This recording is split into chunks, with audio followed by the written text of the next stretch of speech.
आपका एक बार फिर से स्वागत है। बच्चों, पिछली कक्षाओं में हमने परिमेय संख्याओं के बारे में पढ़ा था कि परिमेय संख्याएं क्या होती हैं। वे संख्याएं जिन्हें हम P/Q के रूप में लिख सकते हैं उन्हें हम परिमेय संख्याएं कहते हैं।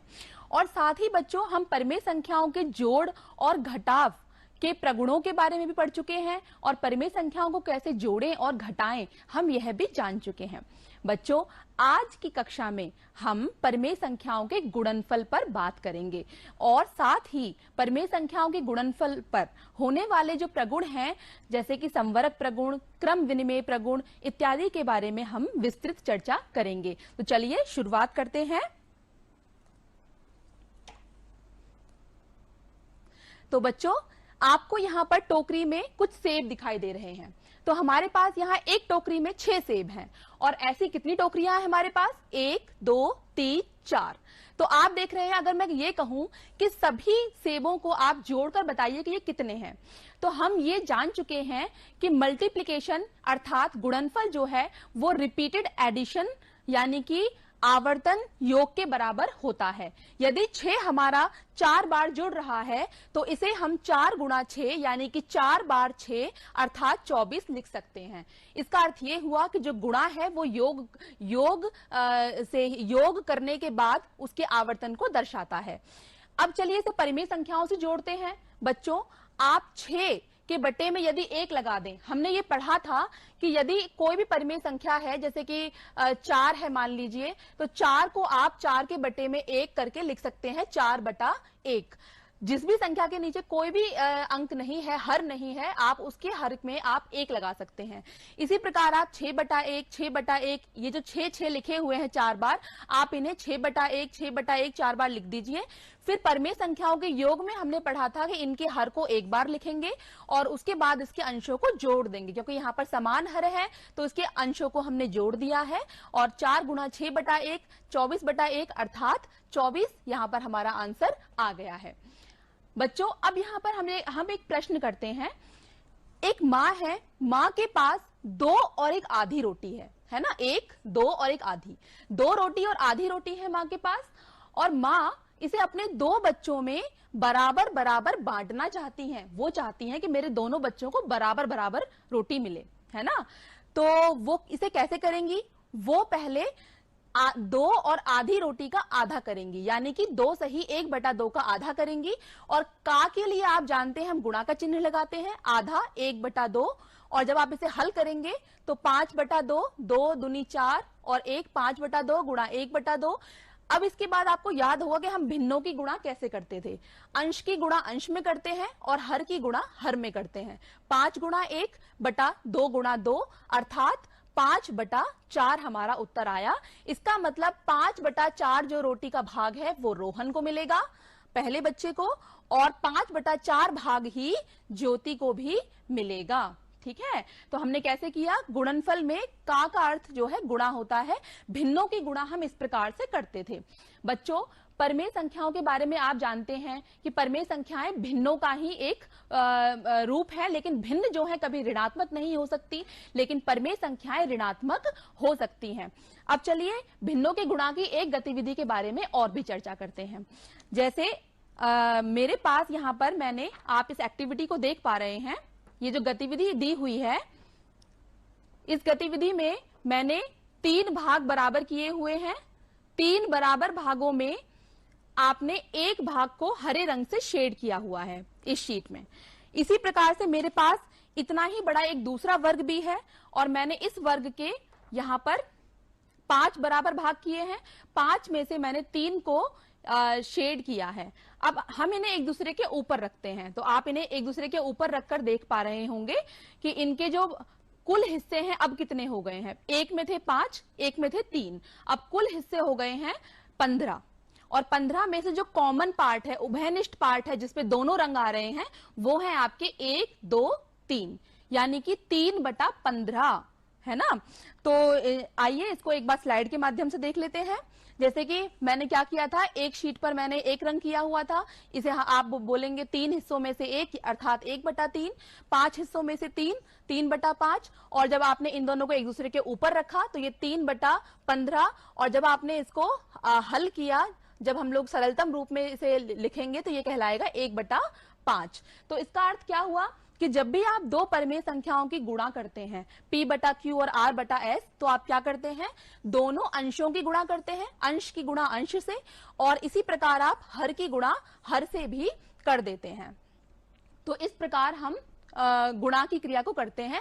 अब परिमेय संख्याओं में जो गुणा होती है उसमें भी यही नियम लागू होगा, क्या कि यदि p/q और r/s दो परिमेय संख्याएं हैं तो अंश की गुणा अंश से और हर की गुणा हर से की जाएगी।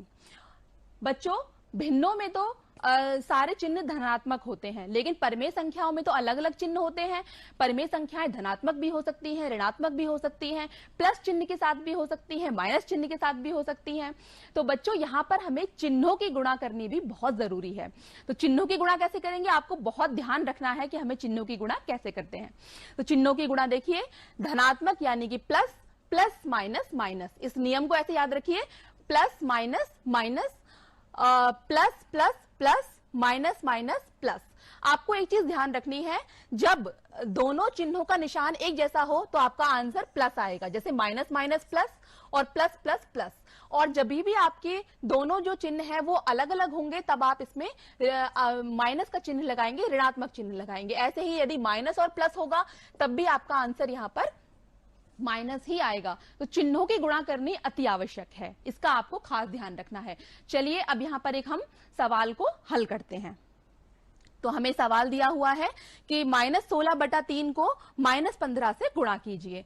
तो हम क्या करेंगे, -16/3 गुणा, पहले इसको चिन्ह के रूप में लिख देंगे। अब बच्चों, -16/3 गुणा 15 के बटे में कुछ नहीं है, आप यहां 1 लगा सकते हैं और अपना नियम याद रखेंगे, क्या, अंश की गुणा अंश से करनी है, हर की गुणा हर से करनी है।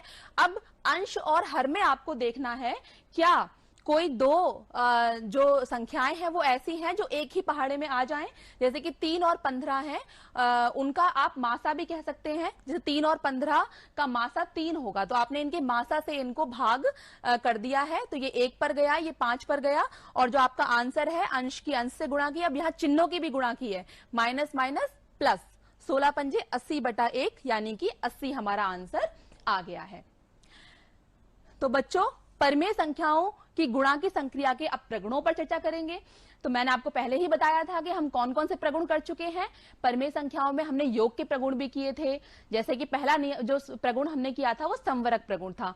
तो संवरक प्रगुण को सत्यापित करने के लिए कि यह गुणनफल पर संतुष्ट है या नहीं, इसके लिए हम यहां पर एक सवाल लेते हैं। चलिए, जैसे पहला प्रश्न है कि परिमेय संख्याओं -3/-8 और 20/-9 का गुणा कीजिए तथा सत्यापित कीजिए कि प्राप्त गुणनफल एक परिमेय संख्या है या नहीं। ध्यान रखना है, हमने दो परिमेय संख्याएं ली हैं और इनकी गुणा करके यदि परिमेय संख्या आया तो संवरक प्रगुण जो है संतुष्ट होगा, उसके अलावा नहीं होगा। तो चलिए पहले इनकी गुणा करके देखते हैं। हमने पहले -3/8 और 20/-9 की गुणा की, अंश की अंश से गुणा की और हर की हर से गुणा की। इसके बाद हमने पहले चिन्हों की गुणा कर ली, माइनस प्लस माइनस, माइनस बाहर आ गया, माइनस माइनस प्लस, प्लस बाहर आ गया। अब 3 और 20 की गुणा और 8 और 9 की गुणा हम यहां पर करना चाहते हैं। आप देखेंगे 3 और 9 एक पहाड़े में कटेंगे, 3 एकम 3, 3 तिया 9। इसी प्रकार से 8 और 20 4 के पहाड़े में कटेंगे, 4 दूनी 8, 4 पंजे 20। फिर से क्या करना है आपको, बाहर माइनस का चिन्ह लगा हुआ है, 1 और 5 की गुणा, 2 और 3 की गुणा। तो 1 पंजे 5, -5/6 जो कि एक परिमेय संख्या है, क्योंकि ये p/q के रूप में लिखी गई संख्या है, इसलिए संवरक प्रगुण यहां पर हमारा सत्यापित है। बच्चों, परिमेय संख्याओं के गुणा पर अब हम अगले प्रगुण की चर्चा करते हैं। अगला प्रगुण है क्रम विनिमेय प्रगुण, यानी कि कॉम्यूटेटिव प्रॉपर्टी। कॉम्यूटेटिव प्रॉपर्टी में हमने आपको क्या बताया था कि हम दो स्थानों की अदला बदली करते हैं, दो संख्याओं की अदला बदली करते हैं, और जब अदला बदली करने के बाद उस संक्रिया पर, जो संक्रिया हम कर रहे हैं, जैसे यहां पर हम कौन सी संक्रिया करेंगे अभी, गुणा की संक्रिया, और उत्तर यदि समान आता है उस संक्रिया पर, तब हम कहते हैं कि ये क्रम विनिमेय प्रगुण संतुष्ट है। तो आइए जैसे निम्नांकित में से प्रत्येक को हल कीजिए और दिखाइए कि दोनों स्थिति में जो गुणनफल है वो समान है या नहीं। तो आप देखेंगे मैंने यहां पर एक संख्या ली हुई है -2 बटा -5 और 7 बटा -4। अगली बार में मैंने इनके स्थान बदल दिए, 7 बटा -4 को मैंने इधर लिख दिया है और -2 बटा -5 को मैंने इधर लिख दिया है ना बच्चों। तो चलिए पहले मैं एक पार्ट सॉल्व करती हूँ, ये वाला पार्ट है ना। तो हमने क्या किया, अंश की अंश से गुणा की है और हर की हर से गुणा की है। अब यहां पर हम देखेंगे कि या तो आप ऐसे कर लीजिए कि एक साथ ही आप इनके पहाड़ा जो गिनकर आप 2 और 7 की गुणा यहां पर लिख दीजिए। इसी प्रकार से 5 और 4 की लिख दीजिए 20 माइनस माइनस प्लस करके। अब आप इनके मासा से इनको भाग कर सकते हैं। जैसे इनका मासा 14 और 20 का मासा 2 होगा, ये 2 के ही पहाड़े में दोनों आएंगे। तो आप इसे लिख सकते हैं -7 बटा 10।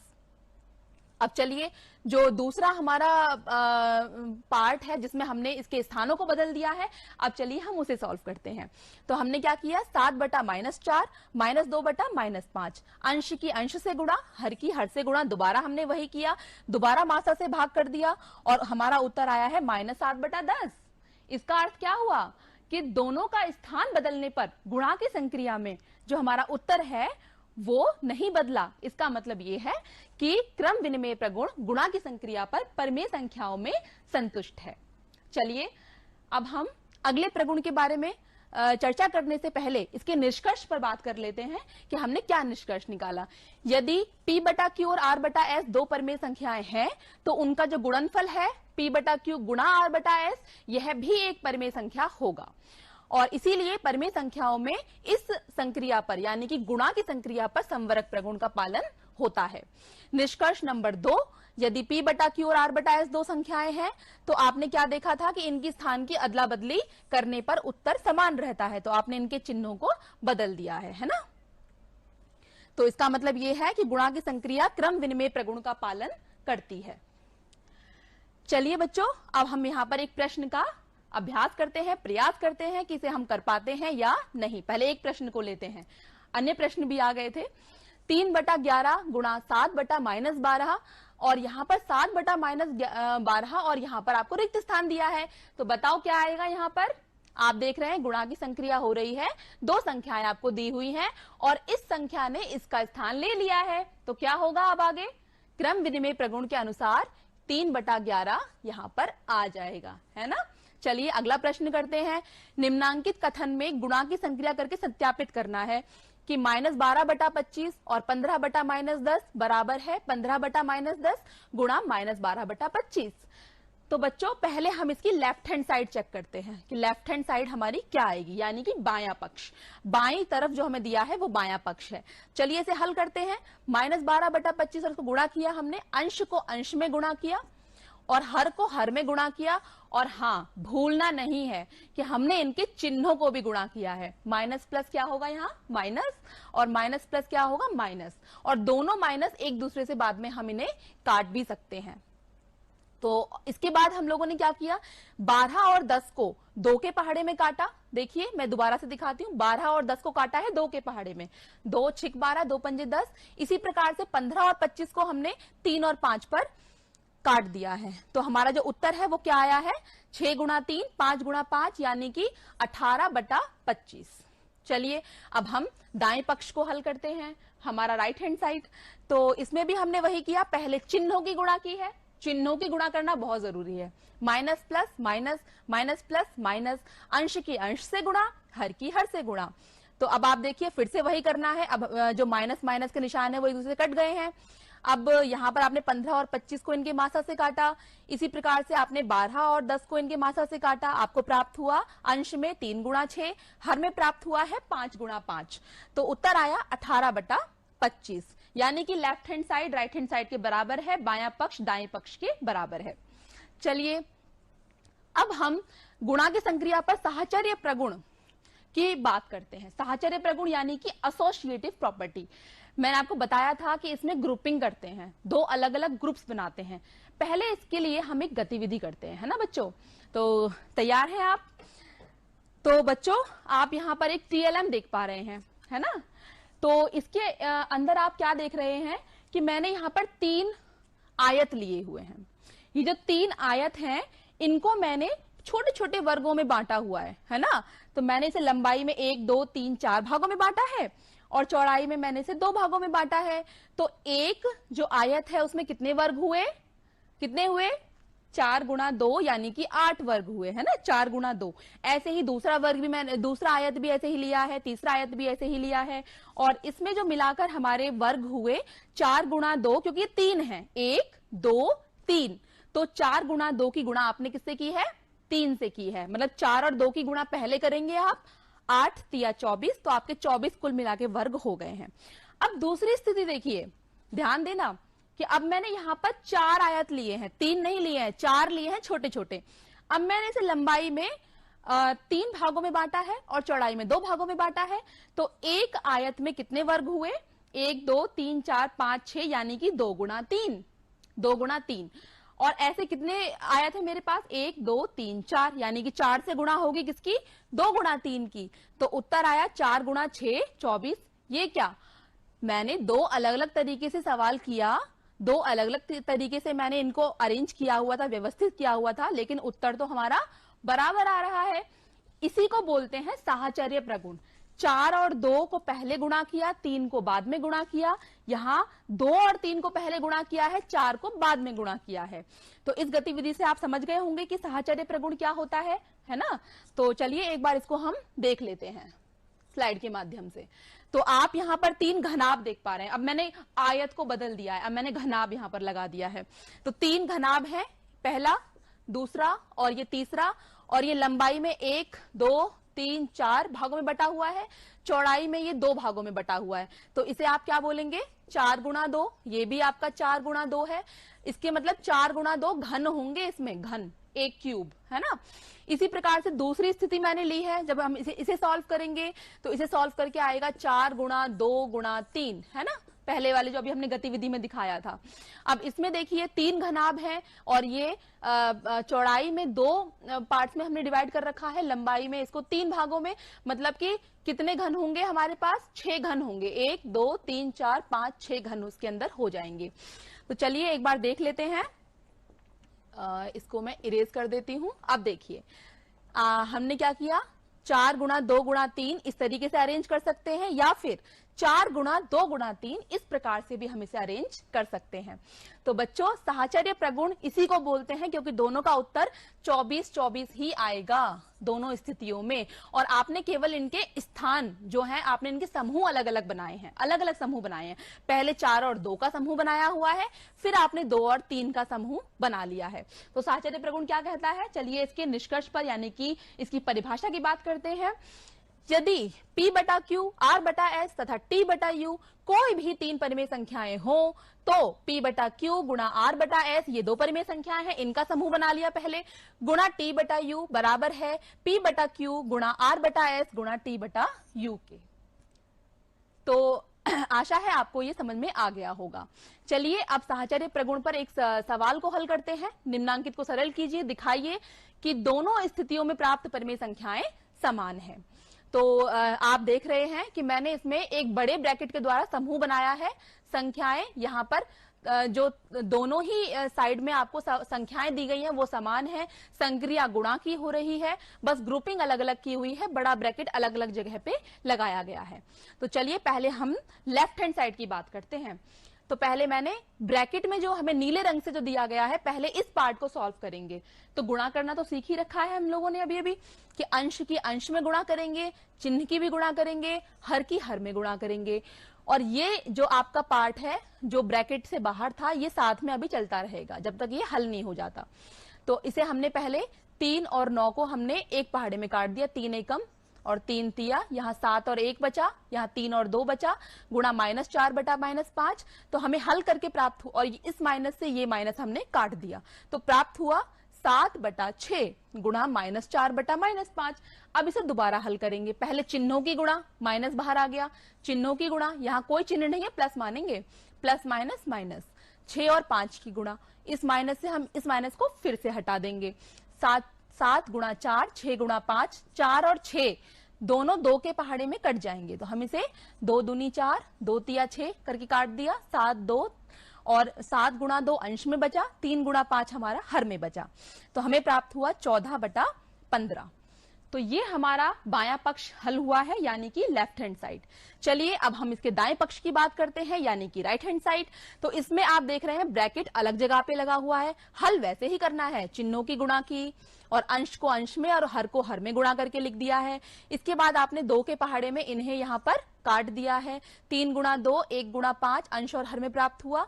फिर आपने इसे हल किया, हल के बाद आपने अंश को अंश में हर को हर में फिर से गुणा किया और आपने 6 और 9 को यहां पर 3 के पहाड़े में 3 दूनी 6 3 तिया 9 करके काटा और आपको आंसर प्राप्त हुआ 14/15। इसका अर्थ ये हुआ कि साहचर्य प्रगुण जो है ये हमारा सत्यापित है। तो बच्चों अब गुणा के इस प्रगुण के अंतर्गत हम परिमेय संख्याओं को बिना किसी कोष्ठक के भी हल कर सकते हैं। चलिए एक सवाल को यहां पर हल करते हैं। तो पहले मैं क्या करूंगी कि मैं इनके सारे अंशों को पहले चिन्हों को गुणा कर लेते हैं, माइनस माइनस प्लस, पहले माइनस माइनस प्लस और फिर यहां पर प्लस है, plus plus plus plus minus minus. अब इनके सभी अंशों को एक साथ लिख लीजिए ऐसे। इसी प्रकार से आप यहां पर देख रहे हैं 2 ही माइनस है हर में, तो ये माइनस माइनस प्लस बन जाएगा, 5 गुणा 9 गुणा 4। अब आप यहां पर देख रहे हैं 5 और 10 एक दूसरे के पहाड़े में कट सकते हैं, 3 और 9 कट सकते हैं, 3 के पहाड़े में 21 कट सकता है और 6 और 4 2 के पहाड़े में कट सकते हैं, है ना। तो आपको क्या उत्तर प्राप्त होगा, यहां आपको प्राप्त होगा 2 सत्ते 14, 14 तिया 42 और नीचे क्या प्राप्त हुआ हमें, देखिए 1 और 2 यानी कि 2 और फिर हम 2 से इसे काट सकते हैं, हमें उत्तर प्राप्त हुआ है 21, है ना। तो इस प्रकार से हम इसे हल करेंगे। बच्चों परिमेय संख्याओं पर आपने अब तक ये 3 प्रगुण तो पहले ही पढ़ लिए थे, अब हम एक नया प्रगुण पढ़ने जा रहे हैं, गुणा पर वितरण प्रगुण, यानी कि डिस्ट्रीब्यूटिव प्रॉपर्टी। आपको यहां योग को गुणा की संक्रिया पर डिस्ट्रीब्यूट करना है, बांटना है, वितरित करना है। तो चलिए एक बार देखें कि इसे कैसे करेंगे। जैसे 4 गुणा 9 आपका 36 आया, है ना, ये उत्तर तो आप जानते ही हैं सीधा। लेकिन कई बार क्या होता है, बहुत बड़ी बड़ी संख्याओं को हमें गुणा करना होता है, तो हम उसे थोड़ा तोड़ लेते हैं, बांट लेते हैं और उसके बाद उसे हम वितरित कर देते हैं। जैसे कि अब आप यहां पर देखिए, एक बड़े से आयत में मैंने यहां नीले और पीले बटन लगा रखे हैं। तो आप देखेंगे नीले बटन जो लंबाई में 5 के बराबर है और पीले बटन चौड़ाई में 4 के बराबर है। ये 4 का एक वर्ग बना रहे हैं, ये 5 का एक वर्ग बना रहे हैं, है ना। तो मैंने क्या किया, पीले वाले जो बटन हैं उनके वर्ग को अलग कर लिया, तोड़कर यहां से अलग कर लिया, है ना। और ये आपका नीला वाला बटन यहां पर बचा, तो आप इसे अलग अलग गिनिए। ये आपका 4 का वर्ग बन गया, 4 चौक 16 और ये आपका 4 चौड़ाई में है, 4 पंजे 20। तो अब आप इनको जोड़कर अगर जोड़ेंगे 20 और 16 को तो आपको 36 ही तो प्राप्त होगा। तो इसका मतलब ये टोटल इसकी लंबाई 9 थी, 5 और 4 9। आपने इसे ब्रेक कर लिया, 5 में अलग और 4 में अलग, 5 में और 4 में अलग अलग ब्रेक किया और फिर आपने इनकी अलग अलग गुणा कर ली और आपको यहां पर प्राप्त हुआ क्या, 20 और प्लस 16, यानी कि उत्तर आपको समान ही प्राप्त हुआ है, 36। इसी को हम बोलते हैं वितरण प्रगुण, यानी कि एक संख्या को ब्रेक करके फिर उस पर वितरित करना। तो बच्चों ये जो सवाल है अभी हमें दिया गया है, ये हमें सरल करके ये बताना है कि ये परिमेय संख्याओं में जो स्थितियां हैं वो समान है या नहीं है। तो पहले एक पार्ट हम लोग हल करते हैं। आप देखेंगे बाहर गुणा का चिन्ह है और अंदर प्लस का चिन्ह है, तो यहां वितरण प्रगुण का प्रयोग होगा, डिस्ट्रीब्यूटिव प्रॉपर्टी का प्रयोग होगा। -2/3 गुणा -4/5 प्लस 6/7। तो एक बार पहले देखिए इसे हम कैसे हल कर सकते हैं। पहले मैंने इस ब्रैकेट को हल किया है, ठीक है। मैंने इस ब्रैकेट को कैसे हल किया, एलसीएम लेकर। 7 और 5 का एलसीएम 35 आया, 5 को 35 बनाने के लिए 7 से गुणा करेंगे तो इसके अंश को भी गुणा करना पड़ेगा। इसी प्रकार से आप इसे भी हल करेंगे। जब आपने इसे हल किया तो आपको हल करके प्राप्त हुआ है 2/35 और कुल उत्तर प्राप्त हुआ है -4/5। चलिए अब दूसरी स्थिति देखते हैं। ये आपने यहां पर इसे खोल दिया है, देख रहे हैं, जो पीछे किया था, एक बार इससे गुणा और एक बार इस संख्या से गुणा। तो अब मैंने ये अलग अलग खोला हुआ है ना। अब चलिए इसे अलग अलग हल करते हैं, पहले इसकी गुणा करेंगे फिर इसकी गुणा करेंगे। तो गुणा करने पर आप देख रहे हैं कि आपको यहाँ ये संख्या प्राप्त हुई है। आपने फिर 15 और 21 का एलसीएम लेकर इसे हल किया है और हल करने के बाद जो उत्तर प्राप्त हुआ है वो -4/105 ही प्राप्त हुआ है। इसका अर्थ ये है कि ये दोनों संख्याएं समान हैं, दोनों परिमेय संख्याओं के जो मान है वो हमारे बराबर हैं। तो डिस्ट्रीब्यूटिव प्रॉपर्टी यानी कि वितरण प्रगुण यही कहता है कि P/Q R/S T/U 3 परिमेय संख्याएं हैं, तो P/Q गुणा R/S प्लस T/U बराबर होगा P/Q गुणा R/S और P/Q गुणा T/U। अब चलिए यहां पर रिक्त स्थानों की पूर्ति करके प्रगुण का नाम भी लिखना है। तो आप देख रहे हैं यहां कोई संख्या दी नहीं हुई है, यहां हमें कोई संख्या नहीं दी है, इसे हमें हल करना है। कैसे करेंगे? तो -2/5 ब्रैकेट में दिया हुआ है प्लस, बाहर दिया हुआ है गुणा, और यहां पर गुणा के 2 हमें चिन्ह दिखाई दे रहे हैं। तो आप पहले यहां संख्या में देख रहे हैं 3/2 है, लेकिन यहां तो कहीं 3/2 नहीं है। वितरण प्रगुण का प्रयोग करके हम यहां 3/2 अगर लिखें तो 3/2, क्योंकि 3/2 दो जगह आ रहा है, गुणा -2/5 और दूसरी संख्या क्या होनी चाहिए? -1/-7। चलिए बच्चों, अब हम यहां पर एक प्रश्न का अभ्यास करते हैं। इस प्रश्न में हमें यहां जोड़ की जगह घटाव दिया हुआ है। चलिए इसको पहले हल करते हैं। तो इसे कैसे हल करेंगे? -7/5, तो मैंने क्या बताया था, पहले आप पहली संख्या पर इसे वितरित कीजिए। मैंने इसे वितरित कर दिया है, ठीक है। अब बीच में कौन सा चिन्ह है उसे एज इट इज लगाइए, फिर -7/5 की गुणा आप करिए -15/-7 के साथ, इस तरीके से। ये अभी आपने वितरण प्रगुण लगाया है। 5 से 5 कट गया, -7/8, -7 से ये -7 कट गया, 5 से ये 3 पर कट गया, बचा -3, बटे में कुछ नहीं बचा तो उसे आप 1 लिख लीजिए। अब इसे हम हल करेंगे, -7/8 माइनस प्लस 3/1। अब इसे आप एलसीएम लीजिए, एलसीएम आएगा 8 -7, इसे 8 बनाना है, 8 से गुणा करनी होगी, तो इसके अंश को भी आपको 8 से गुणा करनी होगी। -7 प्लस 24/8 और इसका उत्तर आया 17/8। ये हमें उत्तर प्राप्त हुआ है। इस तरीके से आपको सवाल करने हैं।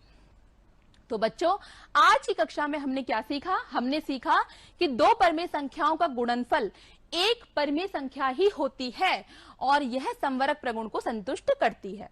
दूसरा, हमने परिमेय संख्याओं की गुणा की संक्रिया पर क्रम विनिमेय प्रगुण को भी सीखा कि गुणा की संक्रिया इसे संतुष्ट करती है, और परिमेय संख्याओं में गुणा की संक्रिया साहचर्य प्रगुण को भी संतुष्ट करती है। साथ ही परिमेय संख्याओं के योगफल पर गुणन का वितरण प्रगुण भी लागू होता है, जो अभी हमने लास्ट क्वेश्चन किया था। तो बच्चों, अब आपके लिए ये एक असाइनमेंट है, ये आपका प्रदत्त कार्य है कि आप इसे कैसे करेंगे। देखिए यहाँ पर रिक्त स्थान भरना है। अभी हमने रिक्त स्थान का एक सवाल किया था ना, कौन सा यहाँ बाहर गुणा है अंदर प्लस है, तो कौन सा प्रगुण लग सकता है इसके अंदर? वितरण प्रगुण, है ना। इसकी सहायता से करिएगा। अब आपको ये बताना है सत्य है या असत्य। अदला बदली की हुई है, देखिए थोड़ी सी हिंट दे रही हूं मैं, अदला बदली की हुई है, ये सत्य है या असत्य ये बताना है। इसके बाद आपको एक सवाल यहाँ पर दिया हुआ है, आपको बाजार से, ये आपके लिए प्रोजेक्ट समझ लीजिए, ये आपका प्रोजेक्ट है। क्या है? बाजार से आप 4 पेंसिल और 4 रबड़ लाएंगे, ठीक है। उसके बाद आप जो उसकी कॉस्ट है, आप एक पेंसिल को 9/2 रुपए में मानेंगे और एक रबड़ को 7/5 रुपए में मानेंगे, ठीक है। ये मैंने आपको प्राइस बताया है, इसको आपको इसी को मानना है। योग पर वितरण नियम के नियम द्वारा बताइए कितने रुपए खर्च करने होंगे। थोड़ा सा दिमाग लगाना है, वितरण प्रगुण का प्रयोग करना है, ठीक है। और गृह कार्य में अपनी पुस्तक के पृष्ठ संख्या 21 से 27 पर दिए गए अभ्यास 1D और 1E को आपको करके लाना है।